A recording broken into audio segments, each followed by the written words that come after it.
Uma das coisas que me fascina e que já perdi muito tempo pensando é a respeito de sonho, né? O que o cérebro está fazendo à noite, se ele está organizando informações do dia, se é uma coisa aleatória.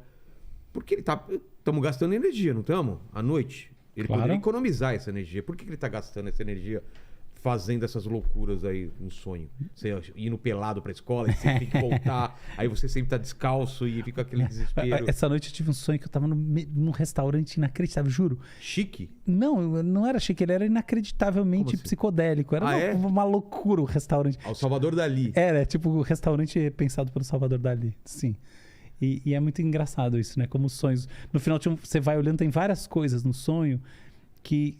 Se olhar com calma, você sente uma familiaridade. Exato. Então, você vê que, vamos dizer assim, elas não estão ali por acaso, entende? Não é aleatório total. Não é aleatório total. Às vezes tem um quê de aleatório, tá? Mas tem elementos não aleatórios. A gente pode olhar essa questão de para que serve o sonho, né? De vários ângulos. Eu acho que assim, temos que escolher. Senão, no final dos contos, a gente termina mais com uma galeria de hipóteses do que com uma visão. Eu escolho as seguintes. Primeira delas, o sonho, ele tem como função deixar o seu cérebro num estado de funcionamento que é melhor para ele descansar do que o desligamento absoluto. Ah, é? É. Sim. Se você for ver, o sonho, ele não acontece durante todo o sono. Exato. Tá? Você tem períodos. E esses períodos do sono estão associados a padrãozinhos elétricos no cérebro, tá? As ondas cerebrais. Onda cerebral é uma coisa que não existe no seu cérebro, para começar de verdade. Mas aquilo que a gente vê. Isso, exato. Aquilo é uma medida indireta de uma atividade que efetivamente acontece, que é a atividade elétrica nos neurônios. Né?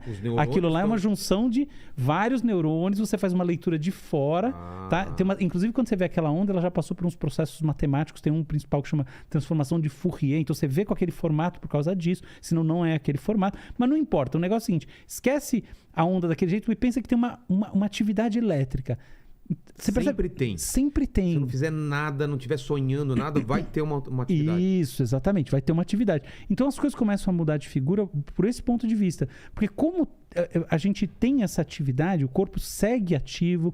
Então, por exemplo, a gente tem uma série de processos envolvendo micronutrientes e outras coisas mais que estão acontecendo. Eles não podem parar, tá bom? O seu corpo está vivo, células respiram e assim por diante. Como você tem isso, você já vai ter atividade. A pergunta é, qual é a maneira de otimizar essa atividade, entendeu? E desligando não é. Então, essa é a primeira razão para dizer por que os sonhos existem é porque eles estão dentro de um fluxo de processos que precisa existir. Isso significa o quê? Você percebe que é diferente? Eu estou falando assim, o fluxo biológico precisa existir. Exato. O sonho está inserido dentro. Essa maneira de pensar diz o seguinte, então, eventualmente, o sonho nem existe por causa de si próprio. Ele pode ser o que a gente chama de epifenômeno, ou propriedade emergente de uma outra coisa que precisa existir para você viver. Como um resíduo? Não, como uma consequência que não tem não tem objetivo. Não tem objetivo funcional. Não é o que eu acho, tá? Mas não, mas só para olhar pelo primeiro ponto de vista. Tá. Por que ele existe? Para começar, as condições para ele existir são condições ligadas à manutenção do que a gente chama de homeostase, da continuidade do funcionamento do organismo, tá bom?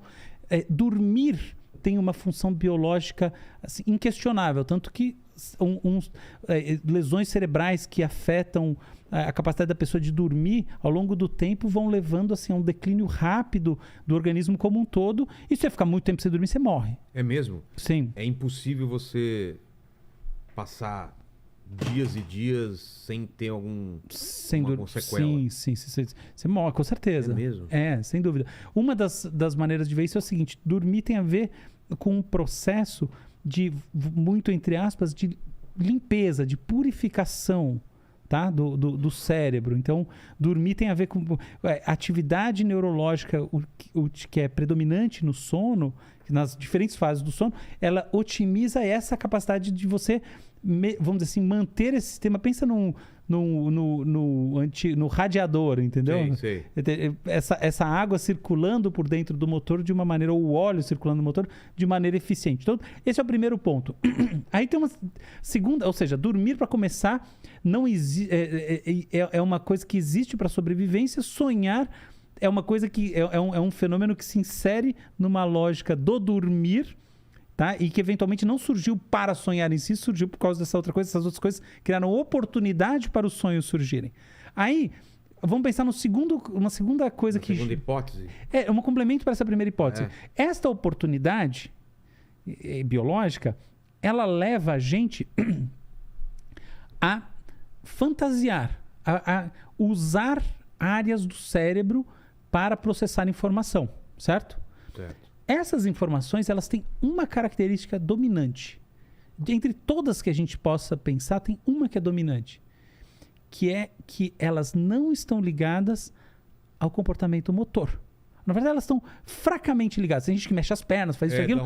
Tem pessoas que têm questões neurológicas que efetivamente elas têm um comportamento durante o sono que é muito mais expansivo, mas na média o corpo da gente não responde como em correlação com o que está acontecendo. É como se o sonho é uma virtualização, não é verdade? Tá. Então a gente olha a segunda parte dessa hipótese. Para que serve uma virtualização? Me parece que é análise de possibilidades, né? Antes até de chegar nesse nível da informação, para que serve você virtualizar alguma coisa? Será que o cachorro sonha em algum sentido? Tem algum tipo de... Ele mexe as perninhas daquelas... tem umas coisas... então a gente tem atividades parecidas com isso e algum indício de que um fenômeno parecido com esse existe em outras espécies. Já viu, né? O cachorro daquelas... Sim, lógico. Parece que tá correndo e tal. Total. A gente tem essas coisas porque você usar essas áreas do cérebro também tem o seu sentido adaptativo, entendeu? Então tem as duas coisas. Primeiro, o sonho surge porque por uma oportunidade dentro de um fenômeno biológico maior, e usar as áreas do cérebro é a segunda camada dessa oportunidade. Aí a gente entra na terceira camada. Você percebe que contando assim, tudo não começa no sentido simbólico do sonho. Ele vem em cima dessas outras duas mais básicas. E nessa terceira camada vem a questão de por que, afinal de contas, a gente processa informações dessa maneira no sonho. Né? Qual é a razão? Aí as hipóteses são várias. Uma hipótese que hoje em dia é bastante defendida por muita gente é que sonhar tem a ver com processar de uma maneira mais livre de amarras da lógica os estímulos do seu cérebro. Que na prática ajuda com criação de cenários, com a criatividade, com o que você vai fazer depois, não com essas informações que você sonhou, mas com as conexões neurológicas, tá, entre os neurônios, as sinapses estabelecidas naquele momento que você estava sonhando. Entende essa questão? Isso ajuda você a se relacionar com o mundo de uma maneira mais inteligente. Exato. Essa é uma hipótese. O Freud tinha uma hipótese que eu acho que tem um quê de verdade, que hoje em dia caiu em desuso, mas eu acho que não deveria, não caiu em desuso entre os psicanalistas, que é o seguinte: segundo o Freud, o sonho ele é marcado por dois tipos de processos cognitivos. Os psicanalistas não chamam de cognitivos, mas o mundo em geral chamaria. O primeiro é chamado de condensação e o segundo é chamado de deslocamento. O que é condensação? É a habilidade, é a propriedade, não a habilidade, de você fundir várias ideias ou vários estímulos, ou mesmo várias imagens numa só. Então, por exemplo, imagina que eu tenho essa garrafa e aquele presente inútil, que é aquele vidro de suplemento. Eu fundo as duas coisas numa só. Eu tenho aparentemente desconexas. Eu posso ter, por exemplo, do ponto de vista imagético, um vidro de suplemento com um bico de garrafa e uma rolha. Tá bom? Certo. Essa condensação, olha o que ela permite. Quando a gente está pensando, a gente está... Para pensar uma coisa, se não é verdade. Quando você vai refletir sobre alguma coisa, subitamente, em algum momento, quando você está lá, vamos dizer assim, viajando, como se você pegasse um aviãozinho e decolasse por cima do pensamento analítico que vai andando na velocidade do que você fala. Sim. E você começa a buscar como se fossem bloquinhos, quase palavras-chave, que vão te amarrando. Então você fala assim, isso com aquilo outro, não é verdade? A gente sai da linearidade do pensamento para umas coisas muito mais aéreas e muito mais assim, isso aqui resume essa ideia ou esse sentimento que eu tenho das coisas, esse outro, isso aqui, esse outro. Isso justamente muitas vezes envolve sentimento. Então, você não precisa pensar sobre a relação que você tem com uma pessoa. Aquilo vem como como se fosse uma camada? Tem uma camada. Tem uma camada linear de pensamento que eu preciso falar para você que vai começar o programa. Isso. Então, e tem a partir disso envolvido se eu te conheço, se eu não te conheço, como eu vou... Perfeito. As palavras que eu vou usar, é isso? Exatamente. Então, a gente tem uma camada do pensar que corre na velocidade do falar, do escrever e assim por diante, tá? Que assim, para cada ideia, existe um tempo decorrido, certo? Quero vinho. Isso. Ou mesmo assim, vamos pensar, você está pensando sobre a sua vida. Tá. Então, você pensa assim, porra, será que eu devo fazer esse programa mais um ano? Porque não sei o quê. Aí você fica pensando isso, aquilo outro. Essas são coisas que vão surgindo da sua mente, tomando um tempo. Olha, a gente está entrando num assunto que é uma viagem muito, muito interessante, mas, enfim, que é o tempo do pensamento. Isso toma um tempo que é definido no relógio. Só que de vez em quando, ou frequentemente, no meu caso é frequentemente, o tempo do relógio do pensar deixa de ser importante. E eu começo a pensar em imagens que resumem muita coisa.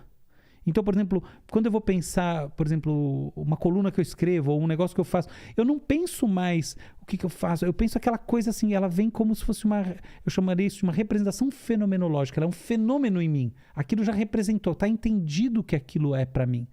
Então, por exemplo, a minha mãe, eu não preciso pensar os diferentes aspectos da minha mãe. Vem uma coisa que eu entendo assim, minha mãe está aqui. Uma massa de informação que é a sua mãe. Sua mãe não é só a imagem dela. Não, é uma maneira de eu sentir. Reminiscências, é tudo junto, tá bom? Isso é uma condensação.